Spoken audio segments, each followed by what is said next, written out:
Hello there, fellow model railroaders. I'm here in my workshop, my train room, and I've been working diligently on a friend's locomotive to get this taken care of and get it out to him. This is an Athearn Alco PA-1, a blue box Alco Athearn PA-1, an Athearn Alco PA-1. Anyhow, I'm pretty happy with this install. It came out actually better than I was hoping it would. But I did run into some difficulties, and I would like to share those with everybody. Mistakes I made and some successes. So I'll just get right into it.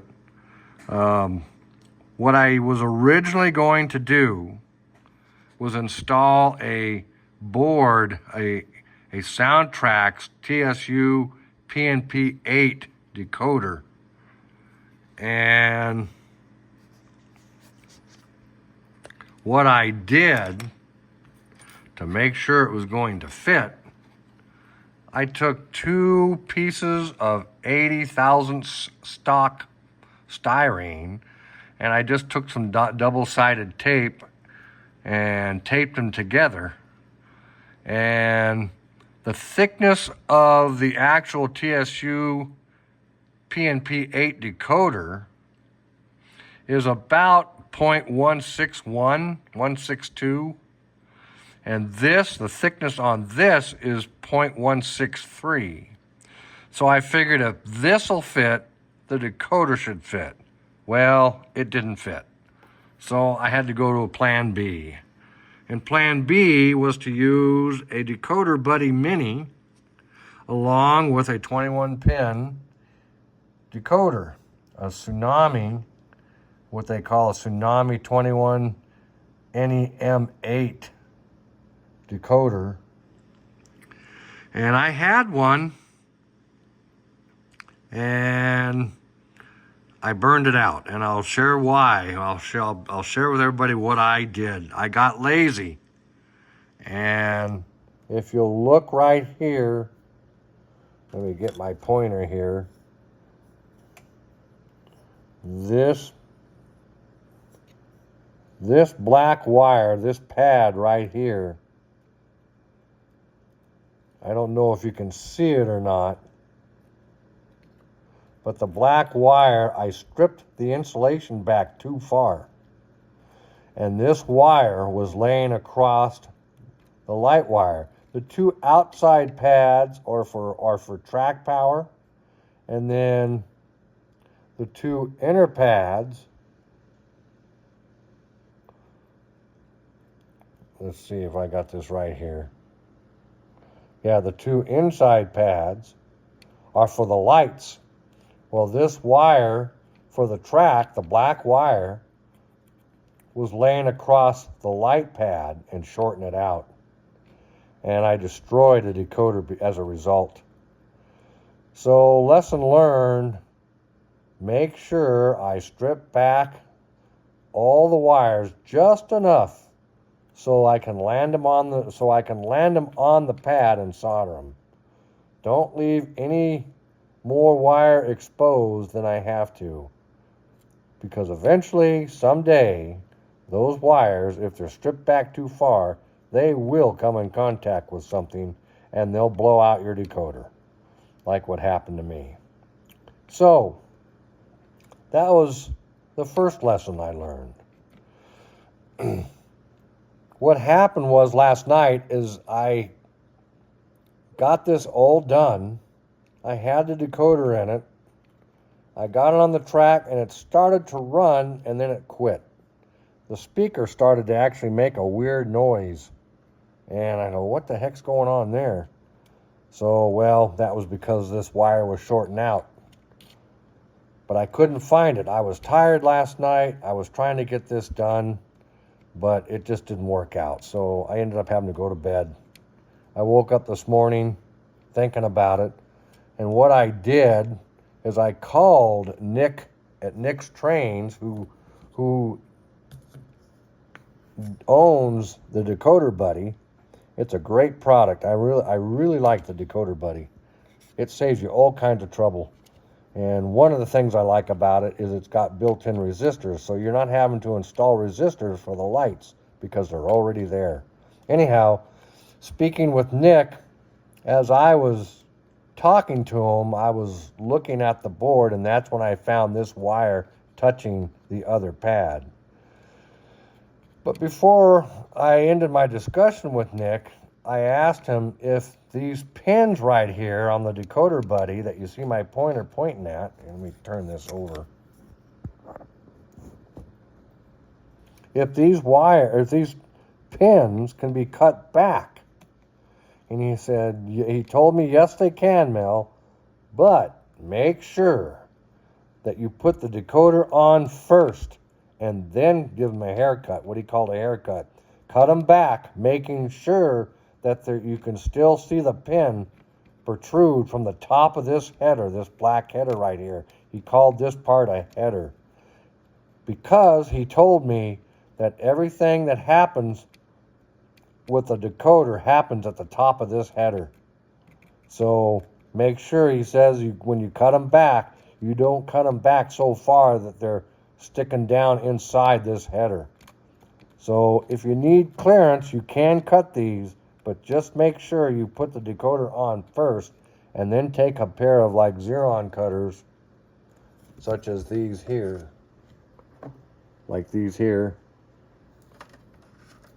and be careful and cut these back. So he said, yes, you can do that. Just make sure you got the decoder on first. So anyhow, the second question I asked him, because yesterday when I did the install, I'll show you this, on a normal black, a blue box Athearn locomotive, an Athearn blue box locomotive, you can see this plate right here, that you see that part right there, that the frame sits on this part of the truck, and that's where the electricity returns back to the rail. It goes through the frame, back through the truck to the wheels, and back to the rail. Well, on a normal Athearn blue box locomotive, this plate right here that you see extends beyond. It goes up to probably right around here. And you can solder the wire for that return to that plate. But on this PA locomotive, this style, the way they did it, you can't do that. And I got to tell you, it's a pain trying to solder something to these side frames. It's just, you can do it, but it is a pain in the butt. So now I know I soldered my red wires coming in to the locomotive from the track to this, but make sure you got something that you can scratch this area with and get it cleaned up before you do any soldering. But what I opted to do was this. I took a number 50 drill and I drilled this out right here, tapped it with a 256 tap, and then I ran a 1/4 inch or 3/8 256 bolt into here, or screw, with a brass washer, and I landed my wire underneath this brass washer between the frame and the brass washer and tightened it up, and it works really good. So what I'm getting at is that you don't have to run 2 wires. You can run 2 wires, 2 black wires, one here and say another one over here to the other side of the decoder buddy. But that's really just redundancy, which is not a bad idea, but you don't have to do that. So you really don't have to do that. So that's how I got my return. The electricity comes up through the trucks on this side, through this stanchion, through the red wires to the decoder, goes through the decoder, gets distributed to whatever it needs to do, run the motor, run the lights, or any other functions, and then the return is back through this wire right here to the frame, to the truck, and then to the rail. Now what I did yesterday to make sure I could do this is I took a decoder buddy I took this decoder buddy actually, and I took and checked this pad and this pad, these two outside pads, as well as this pad and this pad, for continuity with my multimeter, my multimeter. And they ring through. So these are connected. These two here. This one and this one. And this one and this one. So those are connected. I'm just taking a peek here what I'm doing here. So what I did is I landed my red wire here and here, and then I landed my black wire right here.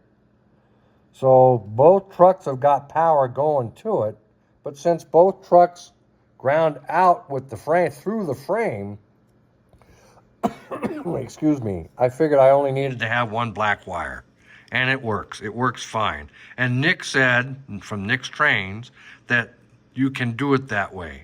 And that eliminates another wire that you have to worry about for wire management when you get to that stage. So, and it made it easier than trying to solder it on the side of the frame.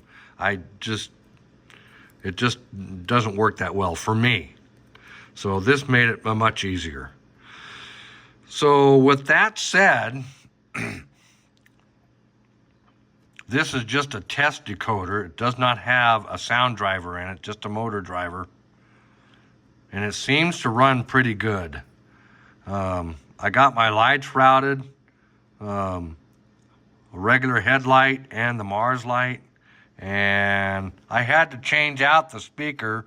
I did have a Bowser twin cube speaker in this, but for some reason it just sounded distorted. I don't know if it was a bad speaker, or if I had the sound cranked up too high, or it was the problem I was having with this wire that was giving it a hard time. Anyhow, I changed it out. I changed it out to one of these speakers, a Railmaster speaker. And these speakers are really good. They're very low profile, and they put out really good sound. So I hope this helps somebody. Lessons learned. I got lazy and stripped my wires back too far and then didn't cut off the wire back, and I just got lazy. So don't get lazy. Just go the extra distance. Do what you got to do. It'll save you a lot of heartache and grief in the long run. I got to change these wires out. I got to go in and change them out. Some of them are too long. So, but again, I hope this helps somebody. If you have any ideas or comments you'd like to make, leave them in the comment section below. And I thank everybody for watching.